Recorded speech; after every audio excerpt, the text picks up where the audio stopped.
Alright, what's going on, guys? Trevor back again, here to bring you another video. So yesterday we did my top 10 favorite comic book heroes. Now we're going to do my top 10 favorite comic book villains. So, just like with that video, not particularly from just Marvel or DC, but anything, including manga, so Japanese comic books, because those are comic books too. You know, people put them in a different category, but I don't think that makes sense because they're the same art form, just from a different country. So those belong in here too. And there will be one character from manga in here. So let's get it started. Top 10 favorite villains countdown. Number 10 is going to be Bane. So I think Bane is a fantastic character.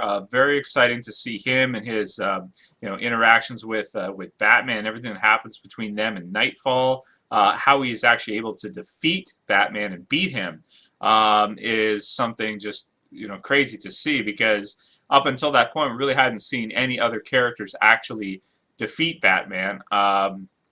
Even the Joker, as many times as he tried and that kind of stuff. Physically, he was, always able to. Batman was always able to defeat him. But Bane, having that kind of those physical attributes as well as the intellect, to be able to figure out just from almost watching Batman, kind of stalking him, so to speak, who he is, just from his gait and GAIT, the way a person walks is what that means.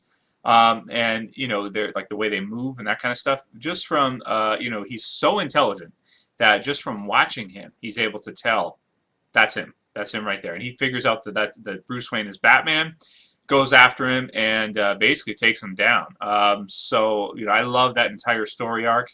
I love Nightfall. I can't wait to see Bane in Christopher Nolan's film, as acted by Tom Hardy. It should be fantastic, and just really, really super excited to see that. Number 9 is going to be from X-Men Apocalypse. So I really like Apocalypse a lot. I think he's a very, very exciting, interesting villain. Getting to see him against the X-Men sort of gives the X-Men one of those like big bad characters to fight against. One of those guys that he's so super powerful that you almost think to yourself, like, how are the X-Men going to defeat him? I mean, the amount of powers he has and technology and everything is crazy. Being able to adjust his size and grow, and wanting to take over pretty much everything that is everything. He's just a great character, a great character for the X-Men to play off of. So that's number 9, Apocalypse. Number 8 from Teenage Mutant Ninja Turtles is Shredder. So I'm a big fan of the Shredder character ever since pretty much the 80s cartoon, and also in the comic book series. I love the old Mirage Turtle comics with the Shredder in them. I think that is very exciting character. He's a sort of that atypical bad guy you need. For every hero has to have their their nemesis, their arch enemy, and the Shredder is that of the Turtles. I think that the Turtles actually, aside from Shredder, kind of have a bit of a weak rogues gallery. At least in my opinion, they do. I think that they could probably use some better villains to fight against. And I think the new series is bringing on some new ones, which is kind of cool. A comic book series is going on right now. But the Shredder will always be the best. The Shredder will always be the best Teenage Mutant Ninja Turtles villain, I think, regardless. And I think he's just a really cool character. Oroku Saki, I love his costume. I love his armor that he wears, the blades everywhere. He's just an awesome, awesome, cool bad guy. So yeah, that's number 8. Number 7 is going to be another X-Men villain. It's going to be the Juggernaut. So I've loved the character of the Juggernaut ever since I was younger and I saw him on the animated series X-Men. I think that he's just such a cool character, having that type of physicality, but with the one weakness being that he's susceptible to mental attack if you can take his helmet off. And it kind of shows the diversity of the X-Men. Even if they can't beat someone physically, they do have the psychics in there that are able to do things like that, whereas a team like the Avengers, depending on the roster, usually doesn't have someone with those kinds of psychic abilities that the X-Men do possess. And it kind of begs the question, like, when you go with X-Men versus the Avengers, how are the Avengers going to counter that psychic ability? I mean, the ability for someone like Professor X to take over, like, the Hulk's mind, or even the whole team almost. I mean, that's how powerful he really is when you think about it. He's a really powerful dude. Very cool character too. So I like the Juggernaut a lot. I think Kane is just a really, really cool character. And I love to watch him, in comic books where he fights like the Hulk and different characters like that. Give you that huge, battle type thing with two of the biggest characters there are. So number 7, the Juggernaut. Number 6 is going to be Norman Osborn. Notice I didn't say Green Goblin, because I don't just like him as the Green Goblin. I like him as the Iron Patriot too. I like him in everything he does. The Dark Avengers storyline in Bendis' Dark Avengers, I should say, in the Avengers, I just think is one of the best storylines that have come out in recent years. I think that Norman Osborn sort of being that like corporate tycoon bad guy in the Marvel Universe is a really cool angle to take. Just a really, really cool angle. And obviously, all of his countless battles with Spider-Man as the Green Goblin. And if Spider-Man has a nemesis, I think you could almost say that it's probably the Green Goblin. Like, if you had to choose just one, if you had to pick just one character, I don't think you could go with the Lizard. I don't think you could go with Doc Ock, even though he's really cool too. I think the Green Goblin would stand out as that number one, arch enemy of Spider-Man. I really think so. So Norman Osborn is going to be number 6. Number 5 is going to be Darkseid. Darkseid, I think, is really cool. Probably the best Superman bad guy. He's sort of the type of bad guy that I'd like to see Superman have more of. He should have more, characters similar to Darkseid in terms of just their physicality and also, having his own planet on Apocalypse there and being able to be that much of a threat to other planets and other civilizations. I just think that the Darkseid is such a cool character. Again, your atypical villain, bad guy type character, and just very interesting, awesome to see. Number 4 is going to be Cell from Dragon Ball Z. So as I mentioned, this will contain manga as well. If I had to pick one villain from Dragon Ball Z, it'd have to be Cell for me personally. A lot of people like Frieza better, but for me, I like Cell. I think that his whole storyline of coming from the future, coming back, absorbing the other androids, wanting to become the perfect fighter, the perfect being, so to speak, with the most power of any there is, and sort of at the end kind of figuring out that really there is no such thing as perfection. Even if you think you're perfect or whatever, everything, every person, every fighting style, character has a weakness. And can be overpowered if the circumstances are right. Getting to see the whole story arc of Cell and Dragon Ball Z as everything goes through the hyperbolic time chamber, Gohan being the one to defeat him, not Goku, Goku not being able to do it. I love Sellman. I think he's such a cool character. His design is cool as hell, where he's got the different forms. His final form, the perfect form, which is the one that sticks out in my mind to me, is one of like the most unique character designs. Out of all this list, I'd have to give him the most unique character design. Giving him the whole headpiece thing where it's kind of like, sort of like reminiscent of like a beetle type thing. And also the wings on the back, so to speak, the black parts that come off. The stinger on the back, the tail. It's just a really, really cool character. I love Cell. I think he's just awesome. I also like, too, at the beginning in Dragon Ball Z, or Dragon Ball, the manga, where he's not the strongest. He's forced to run, and he uses different tactics like his solar flare, different things like that, and actually runs away.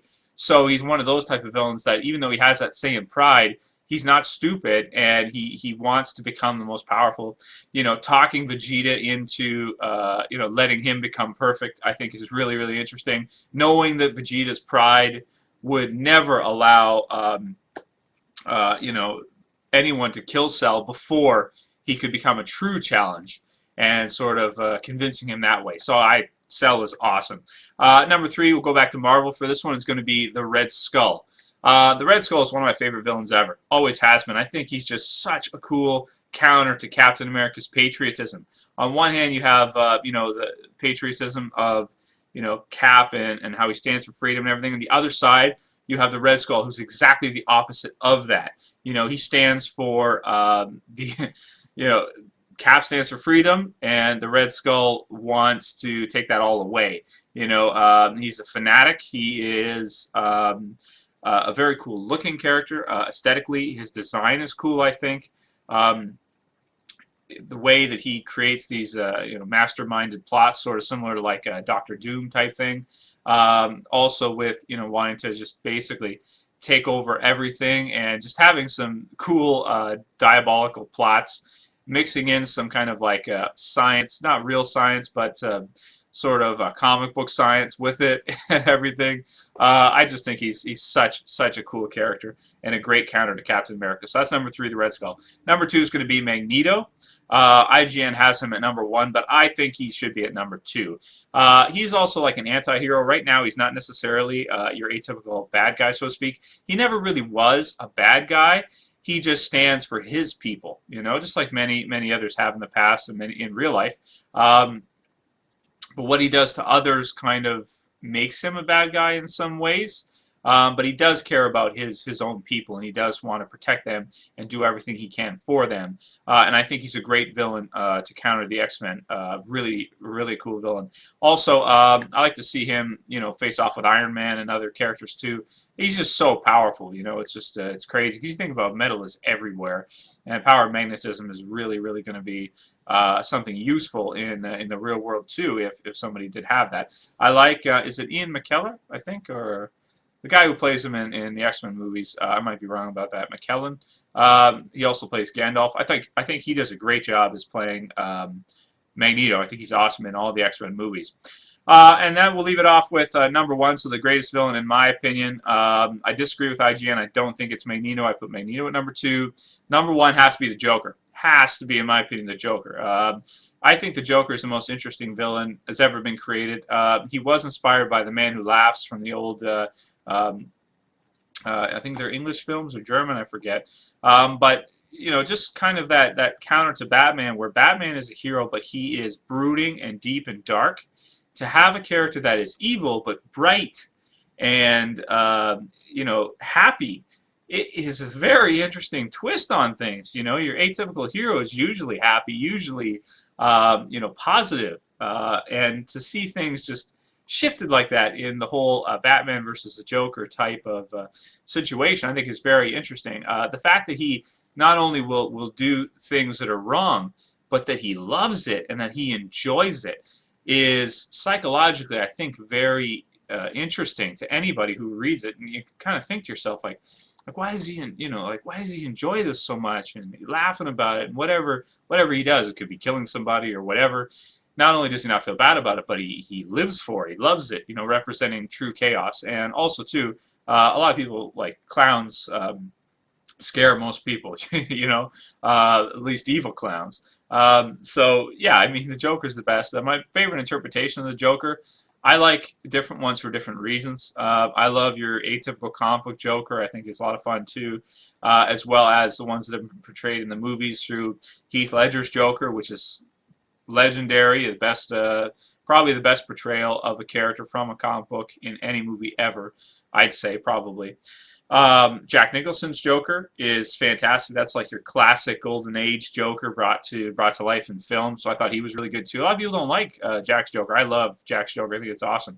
And Mark Hamill's interpretation on the cartoon shows, I don't think you can go without mentioning those. His Joker laugh is iconic, man. He's got the best Joker laugh, even better than Ledger's, I think, overall.